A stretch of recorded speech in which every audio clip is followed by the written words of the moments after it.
चलिए, तो आज हम बात करने जा रहे हैं बचिए अत्यधिक कोरोना से बचाव के उपायों से। वर्तमान में हम देख रहे हैं कि सभी जो भी जागरूक लोग हैं वे सभी या जिनके पास जानकारी विभिन्न माध्यमों से पहुंचती है वे सभी कोरोना से बचने के अनेकों उपाय अपना रहे हैं। तो क्या ये उपाय सही हैं? क्या इनसे हमें फ़ायदा हो रहा है, भविष्य में होगा या कोई नुकसान होगा? हम इन सब प्रश्नों पर आज बात करेंगे। अनुकूलन यह एक बहुत बृहद शीर्षक है। यह एक ऐसी क्षमता है जिसके कारण जीव बदलते हुए वातावरण के अनुसार अपने आप को बदल पाता है। यही क्षमता जीव का अस्तित्व प्रकृति में बनाए रखती है।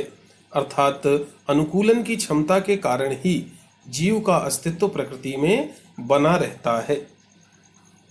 प्रकृतिवरणवाद के अनुसार यदि हम बात करें, जो जीव बदलते हुए प्राकृतिक वातावरण के अनुसार अपने आप को बदलता है, प्रकृति उसे जीवित रखती है, और जो जीव बदलते हुए प्राकृतिक वातावरण के अनुसार अपने आप को नहीं बदल पाता, प्रकृति उसे नष्ट कर देती है। यह भी अनुकूलन का ही एक स्वरूप है। मनुष्य ने हर प्रकार से सदैव अपने आप को बदलते हुए वातावरण के अनुसार अनुकूलित रखा है, और शायद यही कारण है कि मनुष्य का विकास पृथ्वी के अन्य जीवों की तुलना में अधिक तेजी से हुआ है। कारण क्योंकि प्रकृति में जब जब कोई बदलाव हुए हैं तो मनुष्य ने बड़ी सहजता से उन बदलावों को स्वीकार किया है और उनके अनुसार अपने आप को बदलता चला गया है, जिसके कारण प्रकृति सदैव उसका सहयोग करती आई है, और प्रकृति से प्राप्त सहयोग के कारण ही मनुष्य जाति का विकास धरती पर तेजी से हुआ है। परंतु आज कोरोना ने अचानक मानव की अनेकों आदतें बदल डाली हैं। आप सब जानते हैं और सहमत भी होंगे, जिसमें रहन सहन एवं खान पान आदि की आदतें शामिल हैं। इन सभी प्रकार की आदतों को अचानक विगत वर्षों से ना होकर केवल पिछले एक वर्ष में 2019-20 से अचानक कोरोना ने मानव की अनेक आदतों को बदल दिया है। कोरोना जो वायरस है ये श्वसन तंत्र को क्षति पहुंचाता है, अतः सर्दी खांसी जैसे लक्षण इस वायरस से ग्रसित होने पर तेजी से उभर कर दिखते हैं। इस वायरस से ग्रसित लोगों में श्वसन तंत्र से संबंधित समस्याएं आम होती हैं, और सर्दी खांसी जैसे जो लक्षण हैं और प्रारंभिक लक्षण के रूप में तेजी से उभरते हैं। वर्तमान में मनुष्य ने कोरोना से बचने का एक उपाय अच्छी तरह से समझ लिया है, और वह उपाय है अपने शरीर की रोग प्रतिरोधक क्षमता, जिसको अंग्रेजी में इम्यूनिटी कहते हैं, को बढ़ाना। मनुष्य जानता है कि किसी भी प्रकार की समस्या से लड़ने के लिए उसके शरीर की रोग प्रतिरोधक क्षमता अच्छी होना अनिवार्य है। अतः मनुष्य हर प्रकार के उपाय करके अपने शरीर की रोग प्रतिरोधक क्षमता को अधिक से अधिक बढ़ाना चाहता है, जिससे उसका शरीर कोरोना जैसी बीमारी से सहजतापूर्वक लड़ सके और वह इस बीमारी से बचा रह सके। रोग प्रतिरोधक क्षमता को बढ़ाने के लिए मनुष्य ने वर्तमान में विटामिन सी, जिंक जैसे रसायनों का उपयोग बढ़ा दिया है। बहुत तेजी से समृद्ध लोग जिनकी पहुंच में हैं, जो जानते हैं, वे सभी विटामिन सी और जिंक जैसे रसायनों का अधिकाधिक प्रयोग करने लगे हैं। साथ ही सर्दी से बचने के लिए गर्म तासीर वाले खाद्य तथा पेय पदार्थों का उपयोग भी मनुष्यों ने बढ़ा दिया है। घर घर किसी भी श्रेणी का हो व्यक्ति, वह निरंतर अपने आप को कोरोना से बचाए रखने के लिए, अपनी इम्यूनिटी को बढ़ाने के लिए गर्म तासीर वाले खाद्य पदार्थों का, पेय पदार्थों का अपने रोजमर्रा के भोजन में अधिक से अधिक उपयोग कर रहा है, जिससे उसका इम्यून सिस्टम अधिक से अधिक बढ़ सके और वह रोगों से सुरक्षित रह सके। लगातार इस प्रकार के खान पान से शरीर के जैव रसायन के बदलने का खतरा बढ़ता जा रहा है। हमारे शरीर का जो जैव रसायन है वो लगातार बदलता जा रहा है, जिसका परिणाम यह होगा कि भविष्य में इन रसायनों एवं पदार्थों की सामान्य मात्रा का हमारे शरीर पर प्रभाव होना बंद हो जाएगा।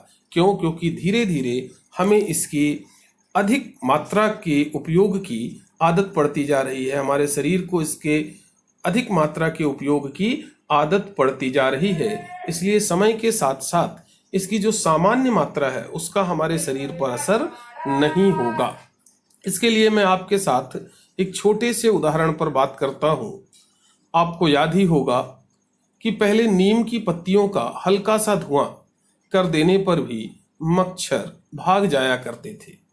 मच्छर हमें नजर नहीं आते थे।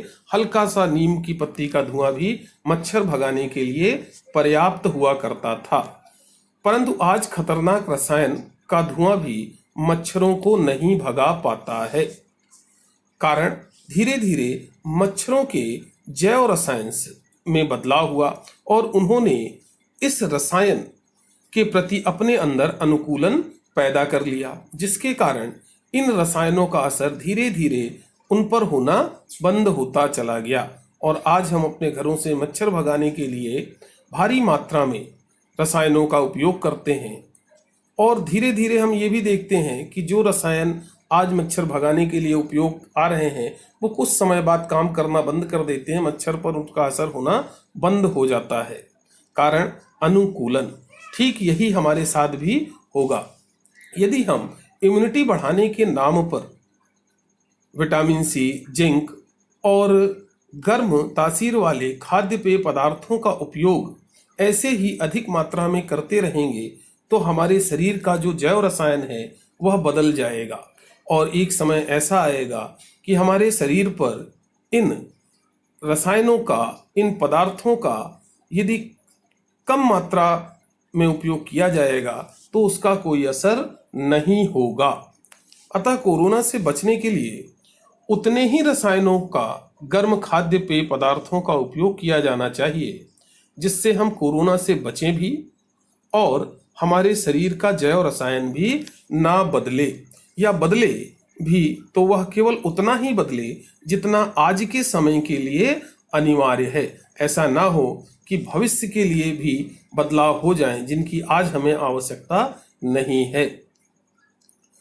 निष्कर्षतः हम इस बात पर पहुंच सकते हैं कि हमें अपनी खान पान एवं दिनचर्या को इस प्रकार रखना होगा जिससे हमारे शरीर का जैव रसायन वर्तमान एवं भविष्य की समस्याओं का सामना करने योग्य बना रहे। क्योंकि यदि हमारे शरीर का जैव रसायन आवश्यकता से अधिक विकृत होता है तो वह न केवल हमारे आज के लिए नुकसानदायक होगा अपितु आने वाले भविष्य के लिए भी यह परिवर्तन नुकसानदायक होगा। तो ये जो रसायन है, चाहे वो विटामिन सी हो, चाहे जिंक हो या फिर गर्म खाद्य और पेय पदार्थ हो, इनका हमें समुचित मात्रा में ही उपयोग करना चाहिए। जरूरत से ज़्यादा इन पदार्थों का, रसायनों का उपयोग नहीं करना चाहिए क्योंकि ये हमें भविष्य के लिए या हमारे भविष्य के लिए नुकसानदायक सिद्ध हो सकता है।